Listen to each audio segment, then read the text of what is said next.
Hello everyone, welcome back to my channel. কেমন আছো? আশা করি সবাই খুব ভালো আছো। আমিও ভালো আছি। আজকে তোমাদের সাথে যে ঘটনাটা আমি শেয়ার করব, প্রথমেই তোমাদের একটি পুরনো বাড়ি তোমাদের সাথে শেয়ার করব, দোতলা একটি বাড়ি। আর তোমরা বাড়িটা খুব ভালো করে দেখো। আমাকে যে দাদাভাই ঘটনাটা পাঠান, বাড়িটা খুব সাবধানে আর খুব ভয় কোনো রকমে আমাকে শেয়ার করেছেন। যেহেতু আমি সবার কাছেই বলি যে তোমরা প্রুফ আমাকে দাও তোমাদের উদ্দেশ্যে, যাতে তোমাদের শুনতে বুঝতে সুবিধা হয়। তো চলো পুরনো বাড়িটি আগে তোমরা দেখো, তারপর বাড়িটির একে একে ইতিহাস আমি ভাঙবো। দেখে আসো, যাও। তো দর্শক বন্ধুরা, তোমরা বাড়িটি দেখলে। হ্যাঁ, বাড়িটি খুব অল্প সময়ের মধ্যেই ভিডিওটা করেছে, কারণ বাড়িটা এমন একটি জায়গায় অবস্থিত, সেইখানে কেউ দিনের বেলাও যায় না। আর এই আমাদের দাদা খুব কষ্ট করে ওই গলিতে ঢুকে, তাও কি একজনের সাহায্য নিয়ে, কোনো রকম ওই বাড়িটার ভিডিও করে আমাকে পাঠায়। এবার আমি ইতিহাসগুলো ভেঙে ভেঙে বলি। ওই বাড়িটা তৈরি হয় 1984 সালে। বাড়িটা তৈরি হওয়ার পর ওই বাড়িতে 4জন পরিবার বসবাস করত, মেয়ে, ছেলে আর মা বাবা। 4জন ওই বাড়িতে খুব ভালোভাবেই তাদের স্বাভাবিক জীবনযাত্রা তারা প্রতিনিয়ত ওখানেই কাটাচ্ছিল। হঠাৎ করে মেয়েটি একটি মুসলিম ছেলেকে ভালোবাসে। হিন্দু বাড়ির মেয়ে মুসলিম ছেলেকে ভালোবাসায় মেয়েটির বাড়ি থেকে জানতে পেরে যায় তার দাদা। যখন জানতে পারে তখন বোনকে দীর্ঘদিন বলে ছেলেটির সাথে তুই মেলামেশা আলাপ করবি না, কিন্তু ভালোবাসা কোনোদিন কি কথা শোনে না। যার কারণে মেয়েটি যখনই কলেজে যেত, ছেলেটি কিন্তু কলেজে পড়তো না। যে মুসলিম ছেলেটির কথা উল্লেখ করা হচ্ছে, ছেলেটি একটি কলকাতায় জুতোর ফ্যাক্টরিতে চাকরি করত। এবার যেহেতু বুঝতেই পারছো, চামড়া ফ্যাক্টরি, যেখানে জুতো একটা খুব নামি দামি ব্র্যান্ড, ওখানে কাজ করতো। মা বাবা তারা কখনোই চাইতো না যে একটা জুতোর কারখানাতে কাজ করে এরকম ছেলের সাথে আমার মেয়ের বিয়ে হোক। তাও আবার বাঙালি হলেও তারা দিত না। সেখানে একটা জাত ভেদের প্রশ্ন চলে আসে, যে ছেলেটি ছিল মুসলিম। মেয়েটিকে বারবার বলার পর মেয়েটি যখন শোনে না, মেয়েটি একদিন, ওই সময় কিন্তু ফোন ছিল না বলে রাখি, মেয়েটি একদিন বসে বসে একটা হাতে চিঠি লেখে, একটা পেপারে সন্ধ্যাবেলা বসে বসে একটা চিঠি লেখে, যেই চিঠিটা একটা বান্ধবীর হাতে মারফতে সেই মুসলিম ছেলেটাকে পৌঁছে দেবে বলে। কিন্তু মেয়েটির এতটাই দুর্ভাগ্য, সেই চিঠিটা যখন মেয়েটি তার ঘরে বসে লেখে সন্ধ্যাবেলায়, তখন পর্দার আড়াল দিয়ে তার দাদা দেখে নেয়। কারণ তার দাদা বোনকে সব সময় চোখে চোখে রাখতো, যে বোন কোনো রকম কিছু বাজে কাজ না করে বসে। যখন তাকে দেখে যে সে কিছু একটা মনোযোগ সহকারে লিখছে, তার দাদা তাকে আর কোনো কথা বলেনি, না বলে চুপ করে তার মাকে কথাটা বলে যে মা, বোন এরকম একটি বসে লেটার লিখছে, যত সম্ভব ছেলেটার জন্যই, ছেলেটাকেই পাঠাবে। তখন সেই বোনটির মা তখন তার ছেলেকে বলে যে ঠিক আছে, ও যখন খেতে আসবে নিচে, তখন তুই চোরের মতো গিয়ে চিঠিটা বের করে নিয়ে আসবি, ওতে কি আছে সেটা আমরা দেখব। মেয়েটি রাতের বেলা যখন খেতে আসে, তখন ওর মেয়েটিরই পরিবার মেয়েটিকে খাবারের ডালের সাথে ঘুমের ওষুধ মিলিয়ে দেয়। কারণ তারা চৈতনিক চিঠিটা পড়তে পারে, আর চিঠিটা যদি বের করে নেয় মা বাবার কাছে, তার ভাই বসে পড়বে যখন বোন খেয়ে উপরে চলে যাবে। যদি বোন গিয়ে চিঠিটা কোনো কারণে বার করে, তাহলে ঘরে একটা অশান্তির সৃষ্টি হবে, কারণ কদিন ধরে অশান্তি হচ্ছে। যার কারণে চিঠিটাকে নিয়ে আসে, আর বোন যাতে গিয়েই ঘুমিয়ে পড়ে তার জন্য ডালের সাথে খাবারে ঘুমের ওষুধ গুঁড়ো করে খাইয়ে দেয়। বোনটি খাওয়া মাত্রই চোখে একটু হালকা নিদ্রা ঝিমঝিম আসে, উপরে গিয়ে সোজা শুয়ে পড়ে। ও কিন্তু চিঠিটা আর দেখেনি। আর তার আগেই যখন বোন রাতে ডিনার করতে নিচে আসে, তখন ভাই ওই ফাঁকে চিঠিটা নিয়ে চলে আসে।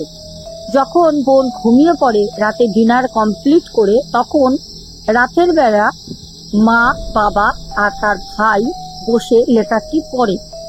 লেটারে এরকম কিছু লেখা ছিল যে প্রিয়, তাই মুসলমান ছেলেটির নাম ছিল প্রিয়, একটা নাম দিয়ে তারপর লেখা ছিল, আমার বাড়ি থেকে তোমার সাথে সম্পর্কটা সব জানাজানি হয়ে গেছে, কেউ কোনোভাবে আমাদের সম্পর্ক মানবে না। একে তো তুমি মুসলিম ঘরের একটি ছেলে, তারপর তুমি একটি জুতোর চামড়া কারখানায় কাজ করো। কোন ব্র্যান্ড সেইটা আমাদের বাড়ির থেকে কারোর মাথা ব্যথা নেই। তুমি কত টাকা স্যালারি পাও তাতেও কোনো সমস্যা নেই। আমার বাড়ি থেকে কোনো মতেই তোমাকে মানবে না। তোমাকে আমি একটি বান্ধবীর নাম করে, মানে যার হাত দিয়ে চিঠিটা দেওয়ার কথা ছিল সেই বান্ধবীর নাম করে লেখা ছিল, আমি অমুক বান্ধবীর হাত থেকে লেটারটা তোমাকে পাঠালাম। তুমি এই লেটারের পেছনে আমাকে তোমার মতামত জানাবে। ওখানে বলে দিয়েছিল যে তুমি যদি পারো তাহলে আমাকে এই বাড়ি থেকে খুব তাড়াতাড়ি নিয়ে চলো, আমি তোমাকেই বিয়ে করব, তোমার সাথেই শেষ নিঃশ্বাস ত্যাগ করা পর্যন্ত থাকবো। আমি এখানে থাকতে চাই না।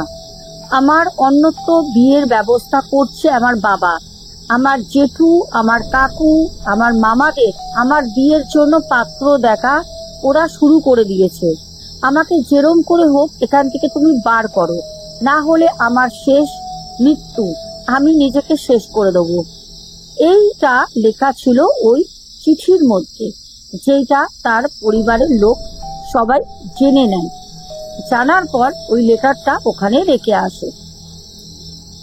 সকালবেলা যখন মেয়েটি ওঠে, মাথা ঝিমঝিম করছে, ভালো লাগছে না, ঘুমের ওষুধ প্রচুর পরিমাণে যদি ডোজ ওভার হয়ে যায় সকালবেলা শরীর চলে না, তার মধ্যে যদি রেগুলার হয় তাহলে হ্যাবিট হয়ে যায়। প্রথম দিন খেলে সকালবেলা নার্ভগুলো আমাদের সতেজ থাকে না।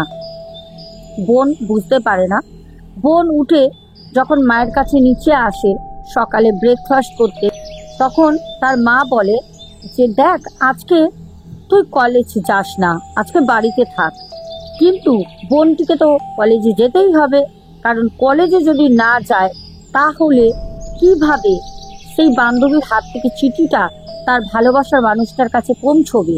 সে তখন বলে যে না না না, কলেজে আমার ইম্পর্টেন্ট কিছু ক্লাস আছে, আজকে আমার কলেজ বাঙ্ক করলে হবে না মা, আমাকে যেতেই হবে।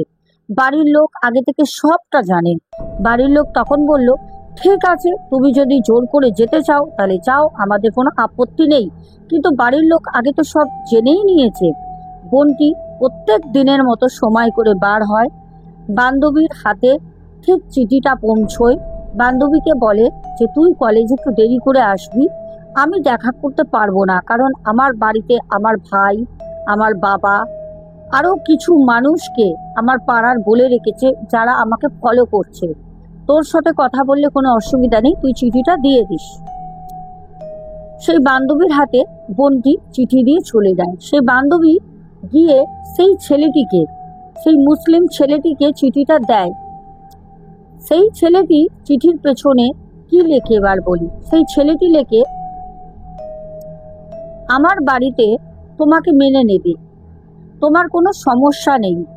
তুমি একটা দিন ঠিক করে আমাকে বলো তুমি কবে বাড়ি থেকে বেরোবে, কিন্তু বাড়ি থেকে বেরোনোর আগে তুমি হাতে কিছু ক্যাশ টাকা, তোমার বিয়ের জন্য বানানো কিছু সোনা গয়নার জিনিস তুমি নিয়ে বেরোবে।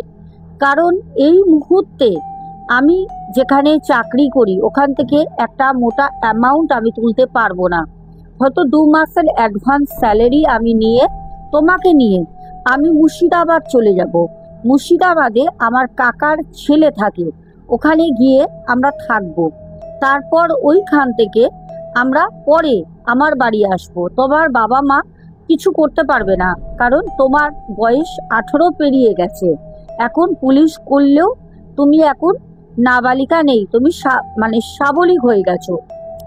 এগুলো যখন লিখে পাঠায়, এইটাও কিন্তু ওই মেয়েটির ভাই বাবা মাকে দেখায়। ও ঠিক বের করে নেয়, জানে লেটারটি লেখা ছিল পেছনে লিখে দেবে, ও জানে নিশ্চয়ই লিখে দেবে, চোখে চোখে রাখে। এবার ঘটনাটা ঘটে, বোনটি একটা সময় বলে যে আগামী 15 তারিখ আমার বাড়িতে কেউ থাকবে না। আগামী 15 তারিখে আমার ভাই, আমার মা, আমার বাবা যাবে জেঠুর বাড়ি। জেঠুর বাড়ি হচ্ছে আমাদের ব্যান্ডেলে। ওখানে যাবে কারণ আমার জেঠুর যে মেয়ে আছে তার ওখানে পাকা কথা আছে, বিয়ের পাকা কথা বলতে ওখানে যাবে। ওই ফাঁকে আমি আমার জিনিসপত্র সব মায়ের কাছ দিয়ে আগে থেকে নিয়ে রাখবো, কারণ যেহেতু জেঠুর মেয়ের পাকা কথা মানে বিয়ে ধরো হয়েই যাবে, তো আমি মায়ের কাছ দিয়ে জিনিসগুলো নিয়ে বাইরে রাখবো, রেখে আমি বলবো দোকানে পালিশ করতে দেবো। এই বলে আমি জিনিসগুলো রাখবো আর আমি তোমার সাথে বেরিয়ে যাব। এটা হচ্ছে বোনের কথা। কিন্তু 15 তারিখ যেই সময়ের, যেই তারিখ, যেই দিন বলা হয়, সেই দিন বাড়ি থেকে মেয়েটির বাবা, মা, ভাই সকালবেলা 9টার সময় জল খাবার খেয়ে বেরিয়ে যায় ব্যান্ডেলের উদ্দেশ্যে। আদৌ কি তারা গেছিল? না, তারা যায়নি। তবে যে বোনটি সবকিছু নিয়ে বেরিয়ে যাবে, বোনটি জানে যে ওরা আজকে আস্তে আস্তে অনেক রাত হবে, কারণ ব্যান্ডেল অনেক দূর। যেখানে বোনের বাড়ি ওখান থেকে ব্যান্ডেল যেতে প্রায় 4 ঘন্টা রাস্তা। তো জানে 4 ঘন্টা আসা যাওয়া, 8 ঘন্টা থাকবে হয়তো 2-3 ঘন্টা, মানে একটা পুরো দিনের ব্যাপার। সেখানে আমি একটা সময় করে ঠিক ওর সাথে কথা বলে বেরিয়ে যাব। কিন্তু দুর্ভাগ্যবশত ছেলেটি মেয়েটির বাড়িতে আসে। যখন ছেলেটি মেয়েটির বাড়িতে আসে তখন মেয়েটির মা, বাবা, ভাই তারা লুকিয়েছিল পাড়াতে, তারাও আসে। ছেলেটিকে ওই মেয়েটির ভাই খুব মারে, বাবাও মারে, পাড়ার লোকও মারে। সেই মুসলিম ছেলেটাকে খুব মারে, এত মারে রাস্তার লোক তাকে তুলে নিয়ে গিয়ে হসপিটালে ভর্তি করে। তখন মেয়েটিকে তার ভাই 2টো থাপ্পড় মারে, মেরে বলেছে যে যেরম করে হোক তোকে বাড়িতে বন্দি করে রেখে ছেলেটাকে আমরা বিয়ে দিয়ে দেবো। ভালোবাসার যখন জোয়ার, ভালোবাসার টান যখন ওঠে, তখন মৃত্যুকেও কেউ ভয় পায় না। তখন ওই মেয়েটি বাড়িতে তার রুমে গলায় দড়ি দেয়, ফ্যানের সাথে শেষ করে দেয় সেদিন রাতে তার জীবন। সে জানতেও পারেনি যে ছেলেটিও মারা যায়। মুসলিম ছেলেটিকে এত মেরেছিল, ছেলেটিও মারা যায়। পুলিশ, থানা সবকিছু হয়। সময়ের সাথে সাথে সাথে সাথে সবকিছু একটা সময় স্থিতিশীল হয়, জিনিসটা আবার আগের মতো রেগুলার হয়ে যায়।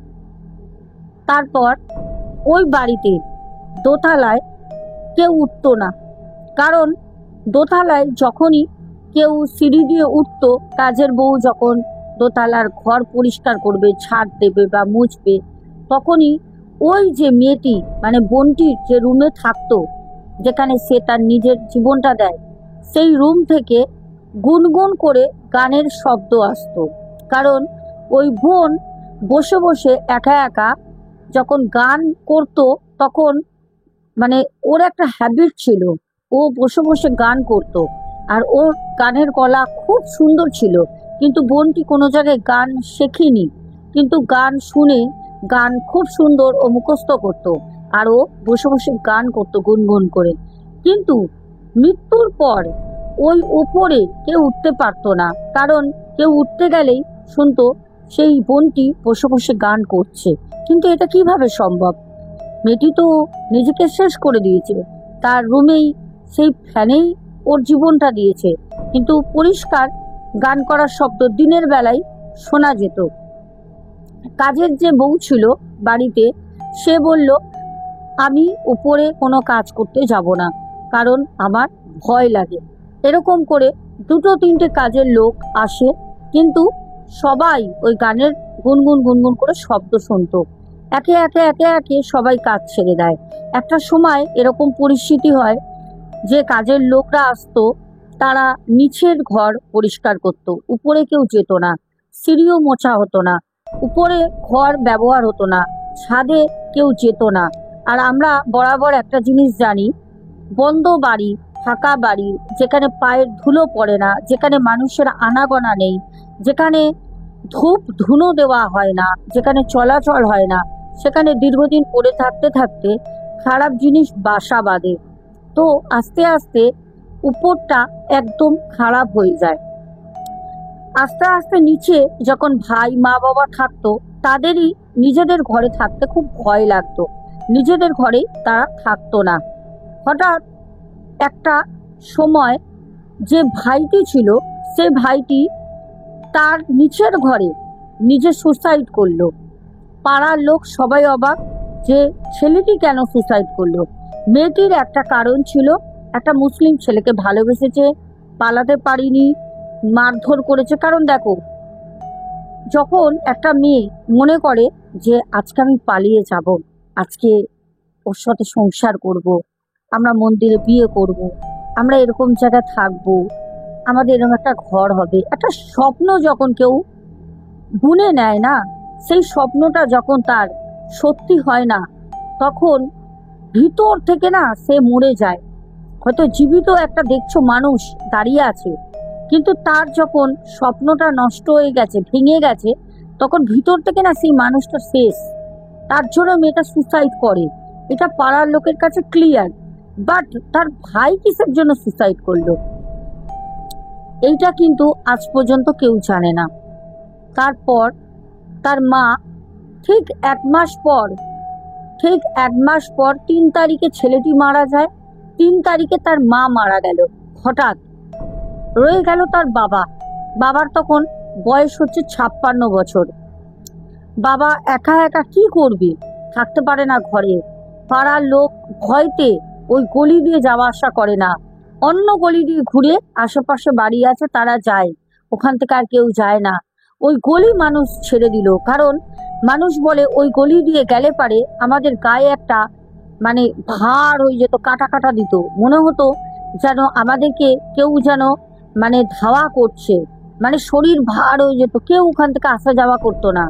ওই গলিটাই ভুতুরে গলি হয়ে গেল, কেউ যেত না। ওই গলির সামনে লেখা ছিল ডেঞ্জার গলি, এখান থেকে কেউ যাওয়া আসা করবেন না, কেউ যেত না। এমনকি শোনা যায় এটা লোকের মুখে যে ওই গলি দিয়ে হয়তো কেউ গেছে, হয়তো কেউ জানে না, তাকে নাকি কেউ এরকম আত্মায় অ্যাটাক করতো।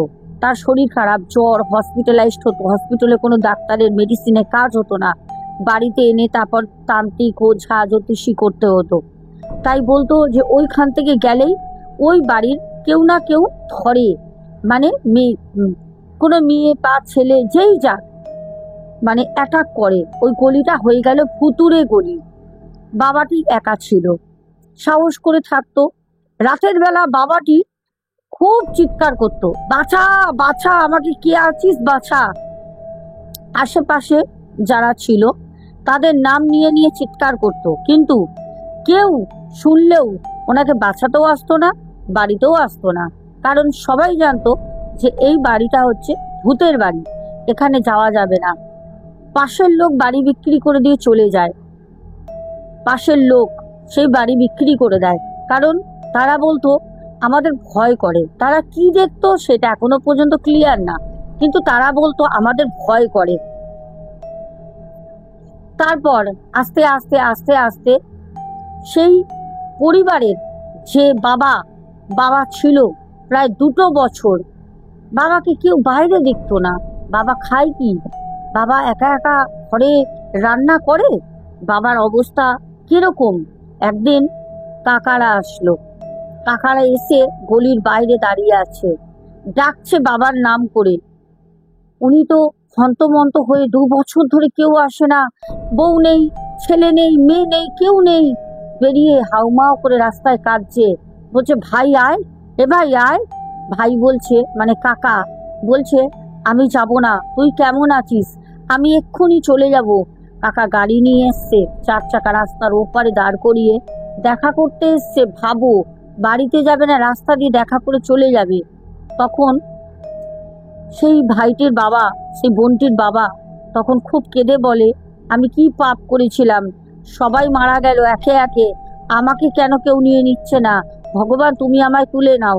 তখন তার ভাই তাকে বলে, দাদা তুই একটা কাজ কর, কোনো রকমের জামা প্যান্ট পরে বাড়িটা তালা দে, দিয়ে তুই আমাদের সাথে চল, তোকে এখানে থাকতে হবে না। তারপর কোনো রকমে সে কিন্তু তার ভাইয়ের সাথে চলে যায়। তার ভাইয়ের বাড়ি ব্যান্ডেল, যেখানে আগেই বলেছিলাম তার মেয়ের বিয়ে কথার জন্য যাচ্ছিল। চলে যায়। তারপর বাড়িটা প্রায় 3-4 বছর ওই রকম অন্ধকার ওরকম ভাবে পড়ে থাকে। তারপর হঠাৎ ওই বাড়িতে নতুন নতুন কিছু মানুষের মুখ দেখা যায়। জানা যায় ওই বাড়িটা একজন নিয়েছে। তার বাড়ি আবার শিমুর আলী। যারা কিনেছে শিমুর আলী, আর ওই বাড়িটা যেখানে, আমি লোকেশন বলছি না, আমাকে হাইট রাখতে বলা হয়েছে, ওই বাড়ি আর শিমুর আলী অনেকটা ডিস্টেন্স, অনেকটা, প্রায় 2-2.5 ঘন্টা রাস্তা। কিভাবে যোগাযোগ করে বিক্রি করেছে কি কেউ জানে না। শিমুর আলীর যে পরিবার একটি, তার বাড়িতে একটি মেয়ে, মা বাবা 3 জন পরিবারে, তাদের সাথে একটা কুকুর, 4 জন। তারা ওই বাড়িটা কেনে, খুব অল্প টাকায় ওই বাড়িটা বিক্রি করে দেয়। বাড়িটা যখন কিনে আসে তখন আশেপাশের লোক সবাই জিজ্ঞেস করতে থাকে যে আপনারা কারা। তখন তারা বলে আমরা এই বাড়িটা কিনেছি। তখন প্রতিবেশীরা বলে আপনারা বাড়িটা কিনেছেন, বাড়িটার ইতিহাস জানেন কিছু? তখন বলছে হ্যাঁ আমরা জানি।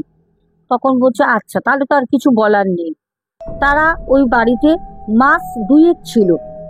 মাস 2 থাকার পর ওই বাড়িতে যে মেয়েটি আসে, সেই মেয়েটি সুসাইড করে। মেয়েটির বয়স 16 থেকে 17 বছর ছিল। মেয়েটি সুসাইড করে। কেন সুসাইড করে তার বাবা মা কিচ্ছু বলতে পারেনি। কেন সুসাইড করে?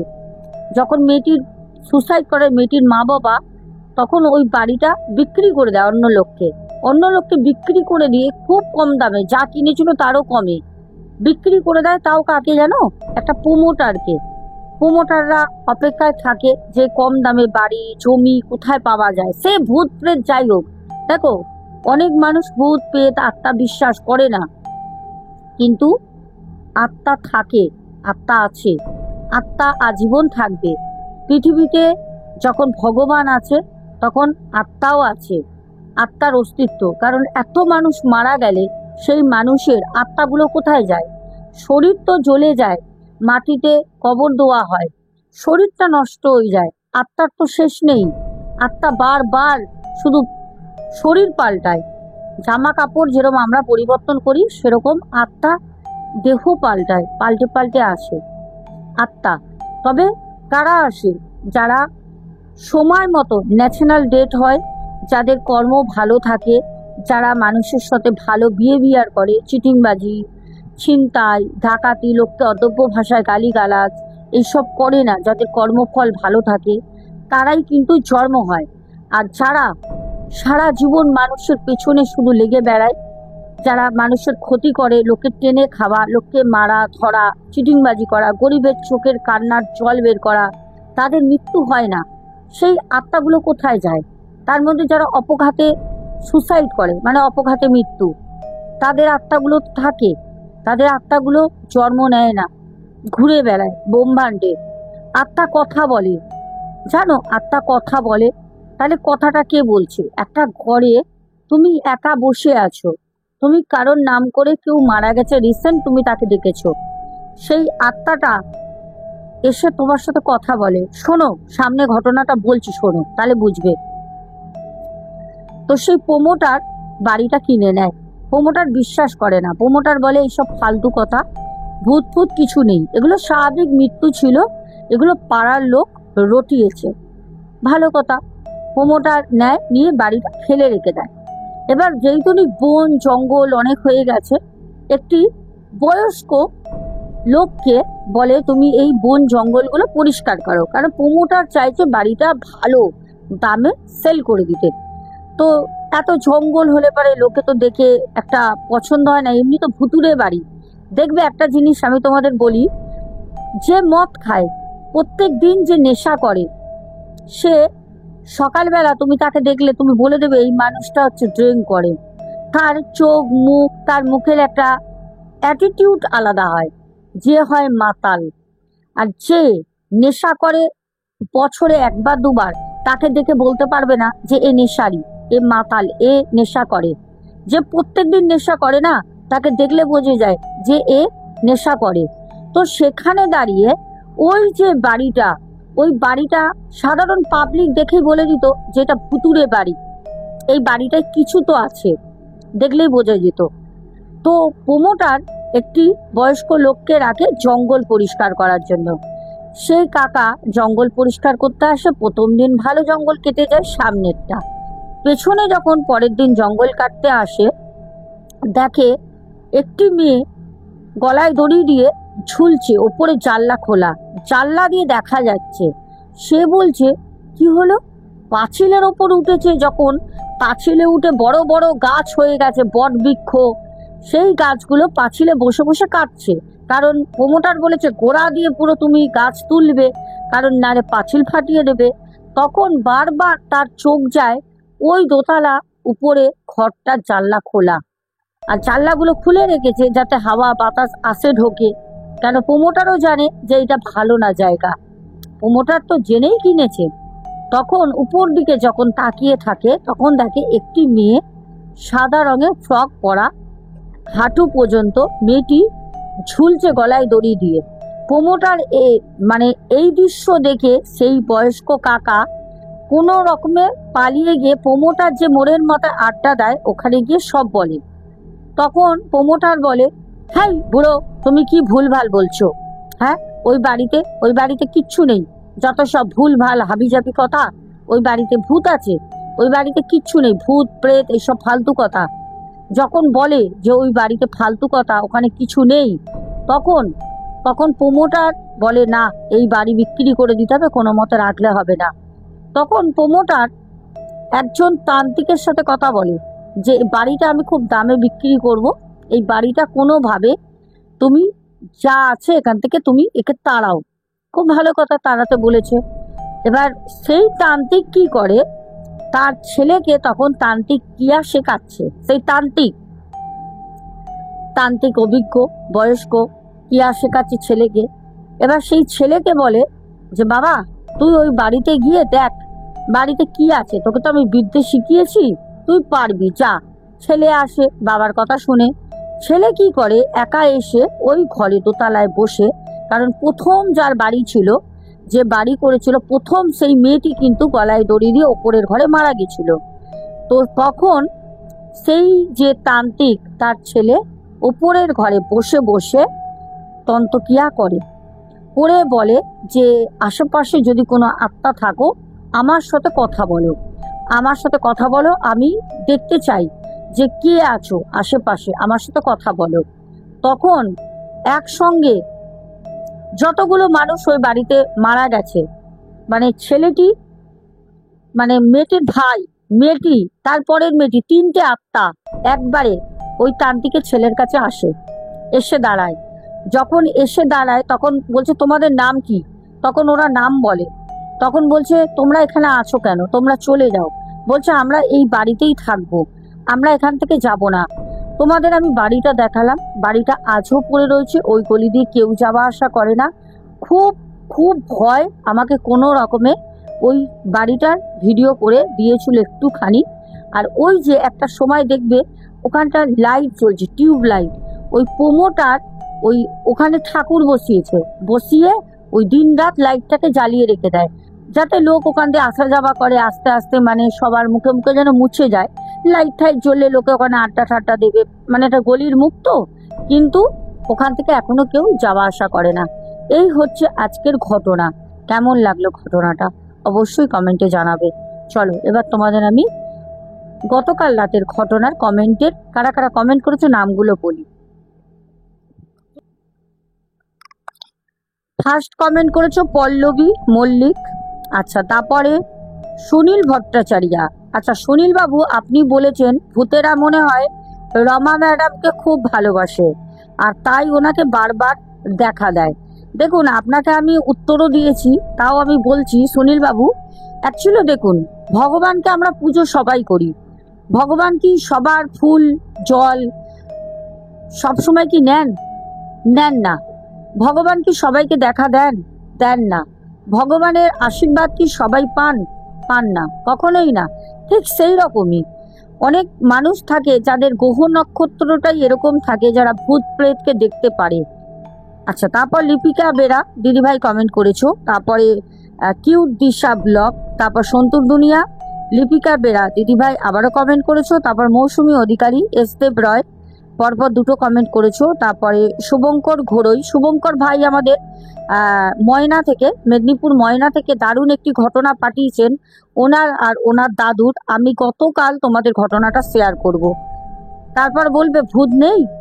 আচ্ছা, তারপর পিন্টু ঘোষ, তারপরে কৌশিকী ঘোষ, বর্ষা সরকার, রূপা দে বোন, তারপরে মামনি হালদার, তারপর পাপ্পু দে, কিষাণু মান্না, বং হিন্দু হেসেল, রিমলি বিশ্বাস, টিনা ঘোষ, তারপরে স্বর্ণালী, তারপরে নীলিমা সিংহ, তারপরে চুমকি বিশ্বাস, তারপর কমেন্ট করেছে বেবি ঘোষ, বর্ষা সরকার, তারপরে স্বপ্না বাজাল দিদিভাই, জলি হাজরা, তারপর স্বর্ণালী, তারপরে সেওসি, তারপর কমেন্ট করেছে টিনা আচারিয়া, টুকু সাবারবাল, সুমনা ভট্টাচারিয়া, তারপর পূজা দাস, বনশ্রী দিদিভাই, তারপরে শ্রাবণী হাজরা, তারপর কমেন্ট করেছে Swarnali, Lakshmi Bhattacharya, love you too, Jaba Devi, তারপরে পম্পি ঘোষ, তারপর কমেন্ট করেছে অভিরূপ সর্দার, তারপরে সুপর্ণা দি, তারপরে সুজাতা দাস, তারপরে সঙ্গীতা, তারপর রেখা অধিকারী দিদিভাই, তারপরে দোলার দুনিয়া কমেন্ট করেছো, তারপর কমেন্ট করেছো রুচিরা হালদার, আব্দুল হক ভাই, আবার কমেন্ট করেছে উত্তম বড়ুয়া, তারপর প্রদীপ দাস, তারপর কমেন্ট করেছো টিনা, তারপরে রিঙ্কু কমেন্ট করেছো রিঙ্কু নিয়োগী দিদিভাই, তারপরে উমা ঘোষ, বর্ষা সরকার। সবার কমেন্ট পড়লাম। এখনের মতো আসছি, সবাই খুব ভালো থেকো। ঘটনাটা কেমন লেগেছে কমেন্টে জানাতে ভুলো না। আজকে কোনো প্রশ্ন রাখলাম না, গতকাল দারুণ দারুণ দারুণ ঘটনা আছে। অবশ্যই চোখ রেখো, চ্যানেলটাকে সাবস্ক্রাইব করে রেখো, আর ঘটনাটা ভালো লাগলে শেয়ার করতে থাকো। এখনের মতো চলো, tata, good night, love you too, সবাই খুব ভালো থেকো, টাটা।